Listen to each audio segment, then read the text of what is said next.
As I've mentioned before in other shows, you know, saloon car racing is incredibly popular all around the world, sedan car racing. And I mean, obviously, the thing in America is Winston Cup, NASCAR racing, which is sedan car. In Europe, they tend to call it tin tops, and also in Australia. And in 1964, they had a 6-hour race for tin tops at a place called Sandown Park in Melbourne. And Sandown Park was also a horse race track as well. And they had a horse race track and the car race track around at the same spot. So they had this great big grandstand, which was good for both crowds, horse racing and car racing. A full day has been allocated for practice for the Sandown 6-hour race. Pits are established, and then the crews behind the 37 vehicles entered for the event get down to the business of preparing their cars for the track. Coloured strips will help with the identification of each car in the team. This car, 62, will be shared by Australians Peter Manton and Brian Foley on the left, who have joined the works team for this event. 2 men will take turns to drive each car, Manton and Foley in 62, Hopkirk and Fitzpatrick in 60, and the Finns, Aaltonen and Mäkinen in 61. It's time for the cars to get out onto the track.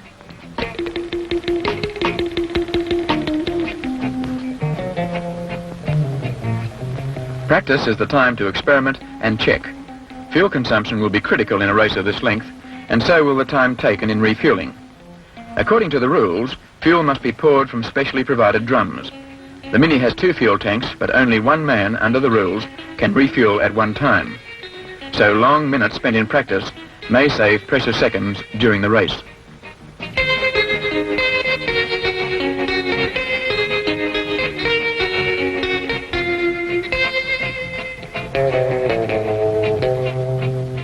A last-minute discussion in finish, and car 61 is ready to start.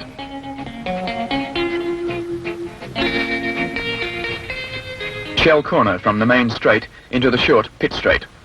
A couple of times around and Timo's getting the feel of Sandown Park. Here comes Peter's Corner, a notorious trap.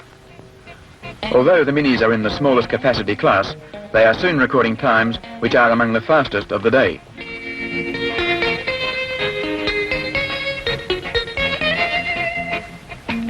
Practice goes on all day, and the cars make frequent stops so that head mechanic Peter Malloy and his team can check such things as carburetor settings. Manton and Malloy compare notes, for everything must be spot on with the Mini Cooper S-types, little cars with a giant killing reputation. Peter Manton and Brian Foley, in car 62, are new to the works team, but not to this circuit.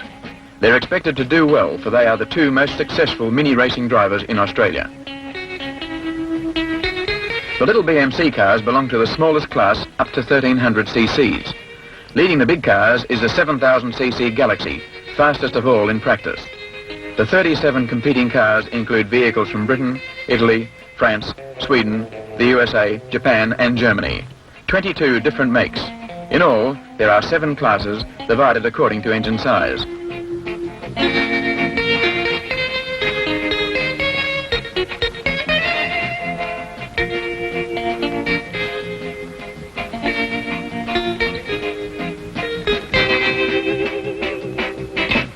Impressive in practice is a car that is something of an unknown quantity. Car 50, the Italian Alfa Romeo, leading here and to be driven by Roberto Bastanello and Australian Ralph Sash.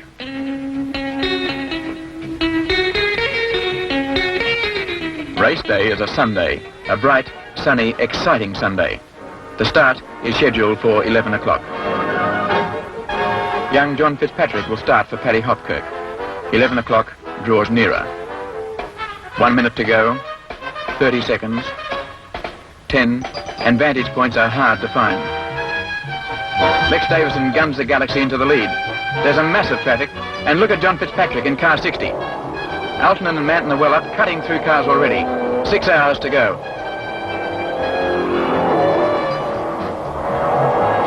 The huge V8 is clearing out from the field. It had brake trouble in practice, but it's flying now. Then comes the Roger Ward Warren Weldon supercharged Studebaker, the Frank Matic Jaguar, the Sutherland Mottram Lark, and John Fitzpatrick. Mini's 5th, 9th and 10th by lap 1. The opening circuits are hectic as the smaller cars match their maneuverability against the greater power of the bigger machinery.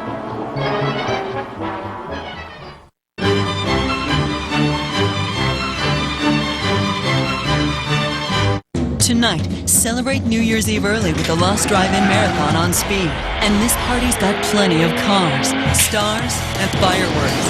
The Lost Drive-In New Year's Eve Marathon begins tonight at 8 p.m. Eastern, exclusively on Speed. Before my wipers streak or my belt start to squeak, I know I'm gonna catch it on time. AutoZone has the people, parts, and advice it takes to stop trouble before it starts. Nobody knows your car like you do. Nobody knows what it needs like we do. AutoZone. Finding the right movie to rent hasn't always been easy. With Netflix, you can get the details on all 50,000 titles, from classics to new releases, and even search for children's movies based on age. That way, there's a movie waiting for you at home. Hello? A princess movie! It's perfect! There's a movie waiting for you at home. Netflix. All the DVDs you want, starting at only $9.99 a month, no late fees. Outside, it's still winter, but inside, we're busy building DR field and brush mowers for spring. There couldn't be a better time than now to call for this free catalog, all about the amazing DR field and brush mower. The DR is the easiest way ever to clear overgrown parts of your land. It cuts head-high weeds and grass, and even small trees, up to 2.5 inches thick. We'll include a factory direct savings certificate worth up to $449. Tell you how you can get your mower before the spring rush, not have to make any payments for 6 months, and give you 6 months to put your DR to the test. If you're not 100% satisfied, we'll take it back, and you won't be out a penny. So call now, 1-800-624-8686 for your free DR catalog, video, factory direct savings, 6-month risk-free trial. Plus, make no payments for 6 months. That's 1-800-624-8686. Online at drfieldbrush.com. DR is professional power for homeowners. Dare to uncover how major events in the Bible really unfolded using the latest forensic technology. Investigate the truth on Science of the Bible. Wednesdays on the National Geographic Channel.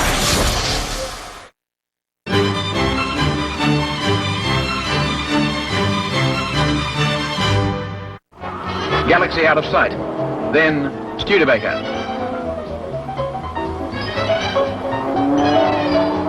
Jaguar. Studebaker. Mini. Lotus Cortina. Mini. Mini. Alfa Romeo. Cortina. Fitzpatrick and Altonen, and behind them, Bussanello in 50. The Alpha is well up and very fast. Canadian entry Alan Moffat in Lotus Cortina number 2 is making up for a late start. His highly modified car and the Galaxy are running in a separate class. Every lap, the boards go up, and so does Bob Jane in his Lotus Cortina. Many eyes are on the all-women's Morris 1100 of Diane Layton and Kay Whiteford, and on the cornering techniques at Peter's Corner.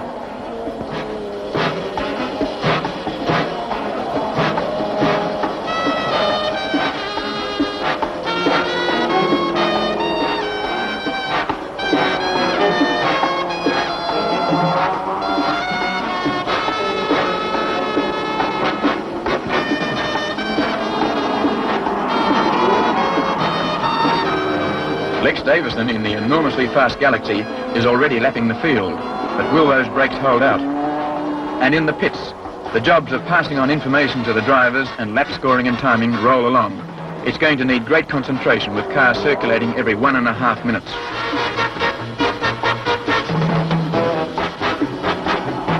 The works drivers running as a team have settled down to play follow the leader, and it's a game that others are discouraged from joining.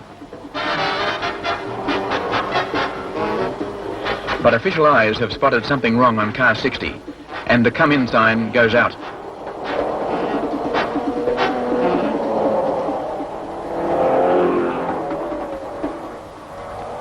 The mini formation is broken as John Fitzpatrick slows to bring his car into the pits. A plastic headlamp cover has come off, and officials have ordered the mechanics to tape over the glass. Fitzpatrick's away, but now he's more than half a minute behind his teammates, still scrapping with the latest cortina of Jim Palmer and Jackie Stewart. Fitzpatrick settles down to conserve fuel and tyres, but ahead of him, Bob Jane is conserving tyres in a different way. Let's watch Jane's hair-raising wheel raising again in slow motion.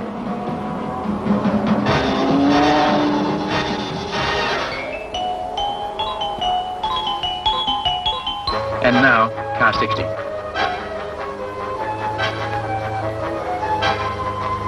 Let's turn on the pace again.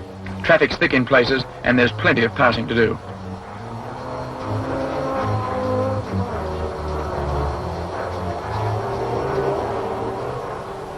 Bob Jane steers through Peters, but following him wide down pit straight, Alan Moffat is less fortunate. Warren Weldon in 10 lies second, but a series of stops for new brake pads begins and puts an end to the chances of his luck. Bad luck for Roger Ward. The Indianapolis winner hasn't had a drive yet. The Victorian lark pulls in with a slipping clutch, and there's trouble across the circuit for Alan Hamilton's Peugeot.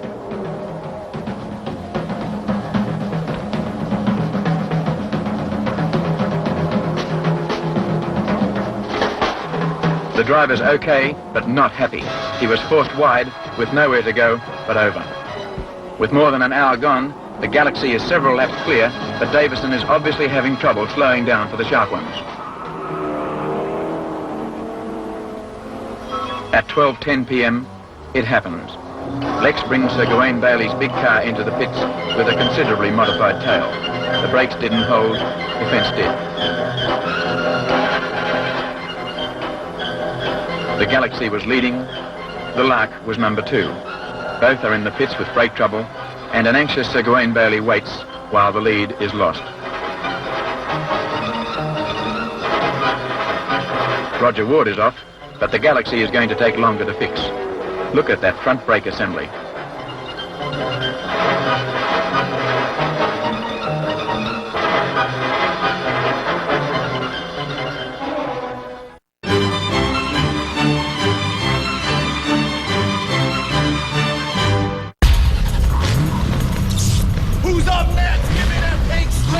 Lost your vehicle. One last final race. This is the first time this has ever happened on Ping. I didn't say that. I said stop the race. Let's race. Let's do it. You agreed to it. Line the car up.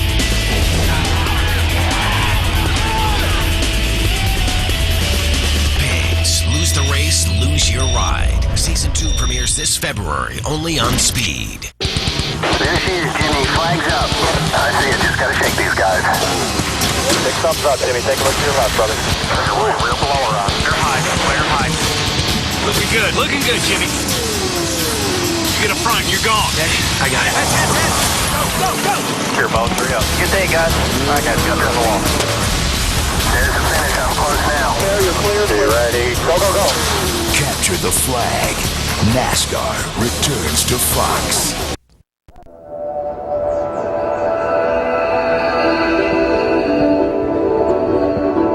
Millions of people have high cholesterol over 240.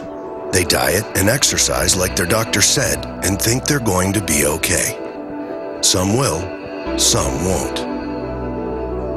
Call toll-free or go online now for a valuable cholesterol information kit with facts about a treatment proven to lower high cholesterol and help reduce the risk of heart attacks. Medicine doctors have trusted to help millions. Like anyone with high cholesterol, you have to get your number down. If not, you're at risk, maybe more than you think. High cholesterol may lead to heart disease, which can be fatal for some people. Will you be one of them? Get your cholesterol number down before it gets to you. Call 1-800-323-0499 or visit cholesterolkit35.com now for important cholesterol facts you need.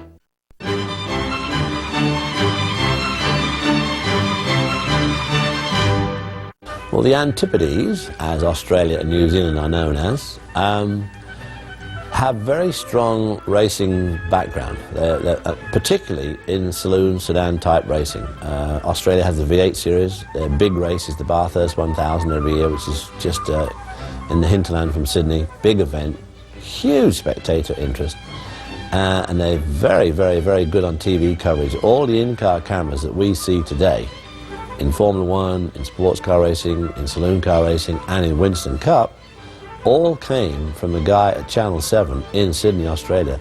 Chris Economaki saw a race in Australia with an in-car camera and said to this guy, that is absolutely fantastic. The guy came over here. Now all those in-car cameras, the whole idea came from Australia. Australians are very, very, very into racing. And the Galaxy is back in the race again. First with Sir Gawain Bailey at the wheel, then Lex Davison again.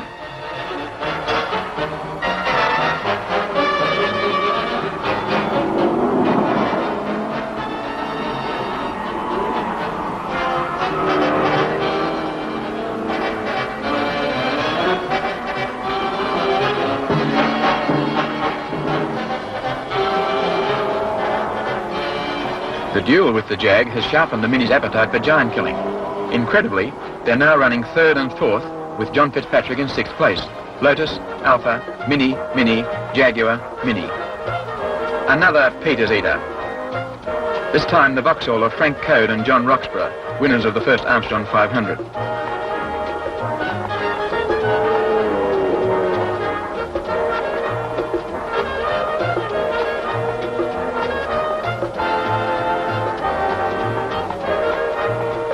A close one for car 54. Then, too close, and another prang. Doug Stewart in the 1500S.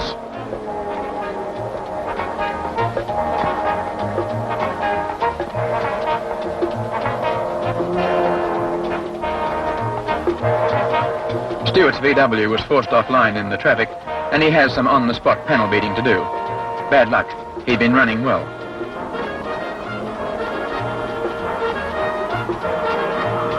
It's time for the Galaxy to reappear at Peter's Corner. And the brakes have failed.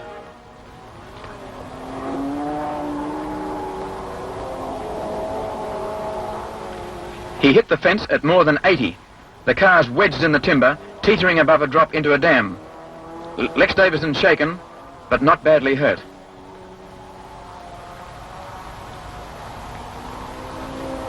A rear wheel cylinder had failed, and a gallant effort is over. The Galaxy is jammed in place, and the tow trucks are of no avail. It will just have to stay there till the race is over. Time, 2:10 p.m. 2 hours, 50 minutes to go. The Roll Triumph is back in the race. The Italian Alfa Romeo shares the crowded corner with a fellow countryman, and cement dust covers spilt oil and petrol, and straw is hastily packed around the protruding tail. It's a hectic, confusing spot, but the Jane Reynolds car just cocks its leg at the lot. The Lotus had led for 29 laps, but a stop for fuel and new brake pads has put it back to fifth. The Jaguar is slowed by heating problems, and the overall position alters rapidly as drivers change over. Steady and fast all the time, the Finn Aaltonen moves into second place.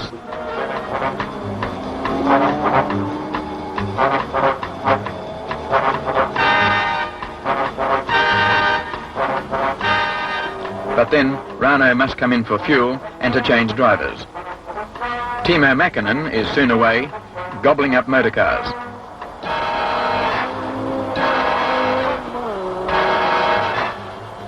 Ralph Sash has taken over in the Alpha and is keeping it in front, driving in impeccable style.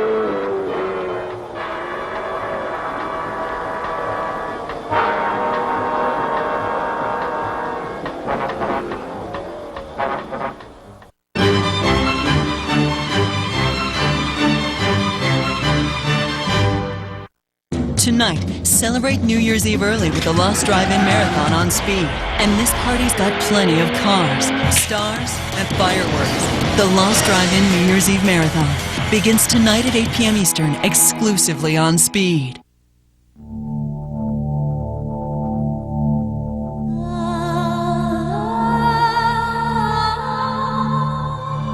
There's a lot of talk out on the street about his mother. His mother, your mother, their mother.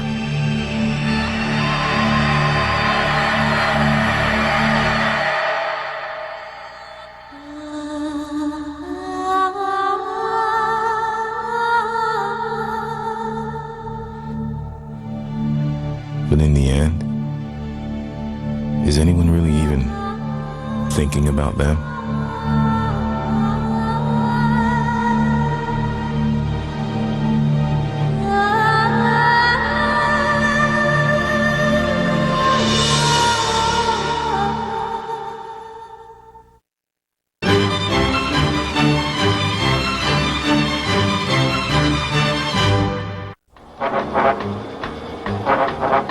George Reynolds is back in second place, but he's getting low on brakes, and the Lotus Challenge is beginning to wilt. All the minis have changed drivers. Brian Foley is having a long spell in 62, and the reigning Monte Carlo winner, Paddy Hopkirk, has taken over from John Fitzpatrick. He's lapping evenly, conserving his car. Makinen's going well despite a full tank, and he and Hopkirk take up formation.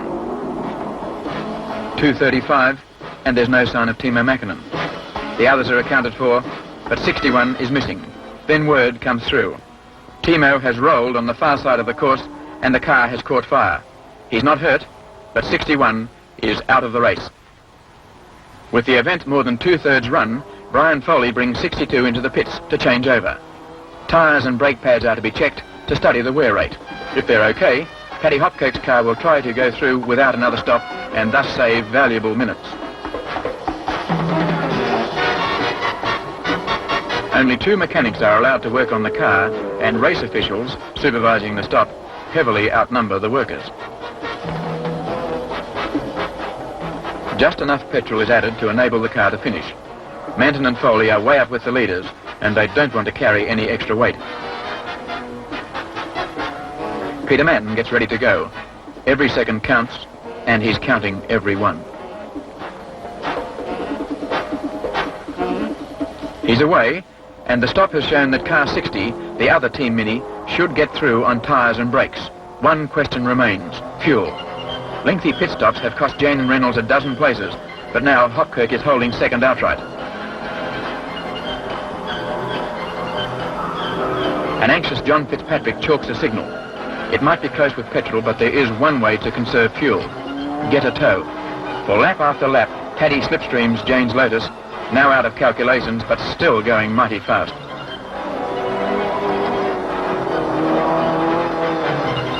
.4:25 p.m. and Hopkirk is led only by the Alpha. Bastianello is back at the wheel. Little more than half an hour to go, and consternation in the BMC pits. Paddy Hopkirk is missing. He stopped somewhere around the back of the course. Now team hopes are with Peter Manton. Several laps behind Hopkirk because of the extra pit stop. He can't win, but he can take over from his Irish teammate.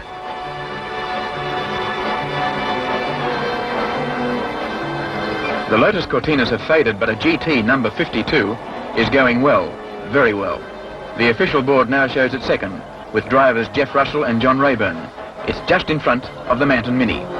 Faster please, says the sign, and Manton, master of Sandown, responds. In 3 laps, he wipes out a 20-second deficit and passes. Asked to go really fast for the first time in the race, Peter pulls away. He and Brian Foley, natural sprint men, have driven a good team race. A few minutes to go, and the Alpha sets off on its last lap. Fourth now, the private Mini of Cook and Hindhaugh, and what's this? Paddy Hopkirk is back. He'd been forced off the road into a dirt outcrop and cracked the distributor cap. But he's back, running at the finish. So too are Diane Layton and Kay Whiteford after a steady and thoroughly reliable drive. They'll take the ladies' prize, but it's 5 o'clock, and there's no doubt who'll get the outright award. The flag's out for Bastianello.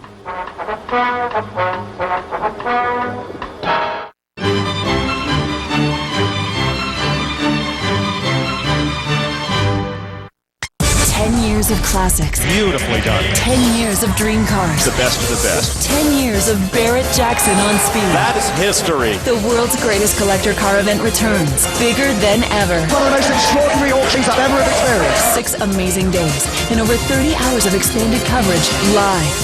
Plus, indulge your passion. Log on to speedtv.com and make your Haggerty fantasy bid. Stop that hammer! Barrett Jackson, January 17th through the 22nd on Speed. Brought to you by Haggerty Collector Car Insurance.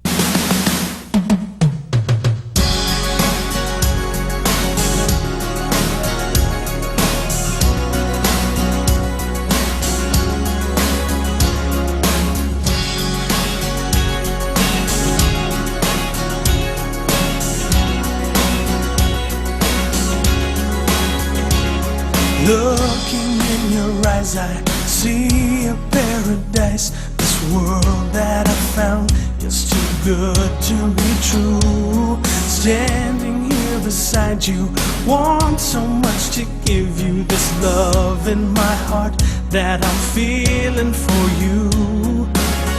Let them say we're crazy, I don't care about that. Put your hand in my hand, baby, don't ever look back. Let the world around us just fall apart. Baby, we can't make it if we're heart to heart.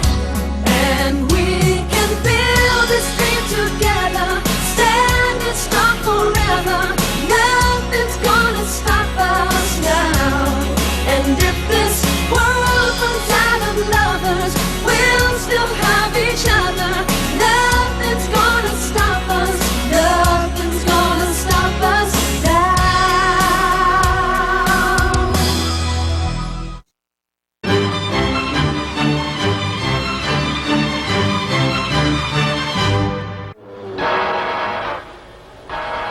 Peter Manton's home, and despite 30 minutes off the road, Paddy Hopko crosses to finish 5th.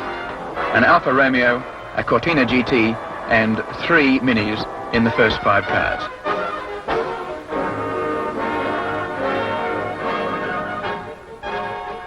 Well, the Mini Miner was invented in the Mini Miner first came on the scene in 1960, and it was an idea of a guy called Alec Isagonis. And Alec Isagonis worked for British Motor Corporation, and he came up with this idea of mass transit with lots of room, but didn't take up a lot of room on the road. And he came up with the Mini concept. Instead of having the engine running longitudinally in the car, it was a transverse engine, and the gearbox and the engine were all in one unit at the front, and it was front-wheel drive.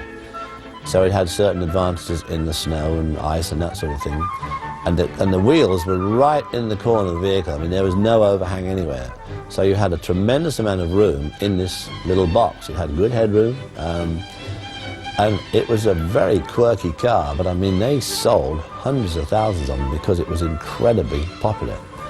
Unfortunately, the British Motor Corporation itself, towards the end of the 60s, was in dire straits. They had tried to expand too much. They owned Austin Morris, then they took on Jaguar, they took on Standard Triumph. The whole thing became way too big, totally unwieldy. A guy called Sir Donald Stokes ran it, didn't do a very good job, and the next thing, the whole thing is basically tubed.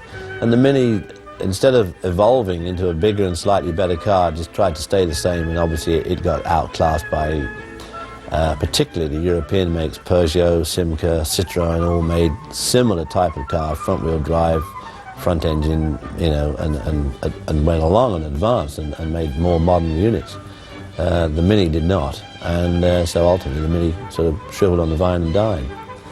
And of course, just right now, BMW have really reinvented the Mini, and there's now the BMW Mini out there, which looks incredibly similar to the old Mini. Obviously, it's got much bigger wheels, it's a much bigger car, it's beefier, it's got a much better, much more powerful engine, and it is a terrific little car, but of course it's not little like the old Mini was. I mean, the Mini was pretty small, and it would seat 4 people, and you know, families had them, and a little tiny trunk, and you know, luggage on the roof, and it would get the job done.